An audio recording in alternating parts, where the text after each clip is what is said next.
Donc François Lelier, je suis directeur de recherche au CNRS, dirige une équipe de recherche à l'Institut de génomique fonctionnelle, ici à Lyon, sur le campus de Gerland, à l'école normale supérieure. Et donc nous étudions le rôle du microbiote intestinal à l'aide d'organismes modèles, animaux modèles.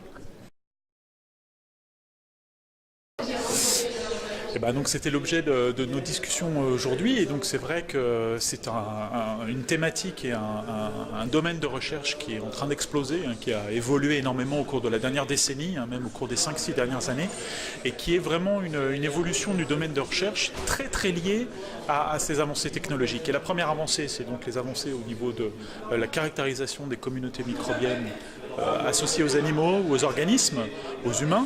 Et là, l'outil technologique qui a révolutionné cette perception, c'est le séquençage massif. Donc les nouvelles technologies de séquençage à haut débit qui ont permis maintenant d'appréhender ces communautés qu'on étudiait préalablement en les cultivant en laboratoire, en essayant de les cultiver. Or, la caractéristique de ces communautés, c'est qu'elles sont très peu cultivables en laboratoire. Donc maintenant, grâce à l'outil de séquençage, on peut appréhender ces communautés directement sans les cultiver, en séquençant leur génome et en essayant de les caractériser au niveau moléculaire. Donc ça, c'est un premier point technologique.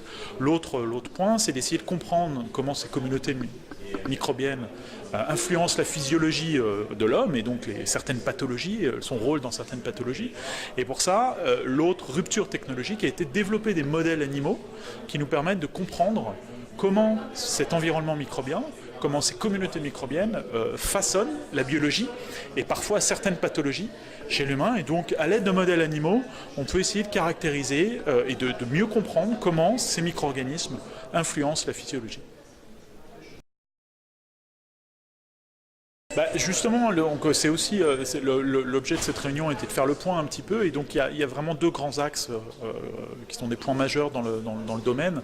C'est avec l'arrivée de l'Institut de recherche technologique BioAster qui nous permet de développer maintenant des approches sur les descriptions de ces communautés microbiennes.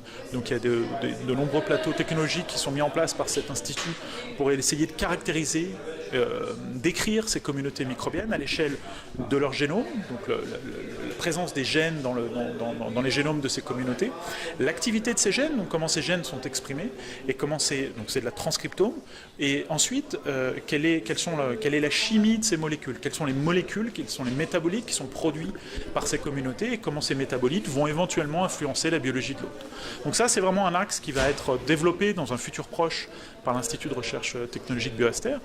Et aussi, il y a tout un écosystème académique qui étudie des thématiques connexes au rôle du microbiote sur la biologie. En particulier, nous, dans notre équipe, on étudie le rôle du microbiote sur la croissance juvénile. Et donc là, on a développé des modèles animaux, donc ça revient un peu au questionnement, aux aspects technologiques que je mentionnais avant, où on a clairement mis en place des modèles innovants, très originaux. Donc ce sont des insectes, dans un modèle invertébré. On essaye d'étudier le rôle des bactéries intestinales sur ce phénotype, sur cette caractéristique biologique de croissance. Et encore avec BioAster, nous développons maintenant des nouveaux modèles animaux, cette fois-ci des modèles murins, donc de souris, qui vont présenter un microbiote contrôlé. Donc ça, ce sont des projets qui sont en cours d'élaboration, qui sont en cours de mise en place.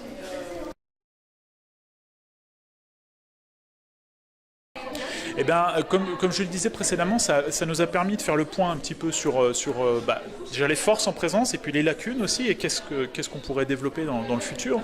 Et des points qui ont vraiment été mis en avant, où les forces demandent à être recrutées ici en local, c'est vraiment d'essayer de développer un petit peu toutes les cohortes au niveau clinique, au niveau de patients, et de développer le paramètre sur la connaissance de ces cohortes et la description de ces cohortes de patients sur le paramètre intestinal, donc sur le paramètre des communautés intestinales.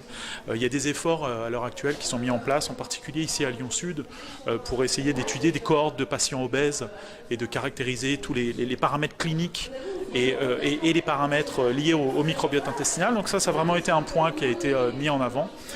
Puis après, il y a d'autres points qui ont été mis en avant au cours de la table ronde cet après-midi sur, à nouveau, les technologies de séquençage et de caractérisation des métabolites, ou aussi l'autre point sur le développement de différents types de modèles animaux, parce que chaque modèle animal est pertinent pour répondre à une question, mais évidemment pas à toutes les questions biologiques. Donc développer une gamme de modèles animaux pour étudier le microbiote est un des objectifs qui est ressorti de cette table ronde cet après-midi, de cette journée aujourd'hui.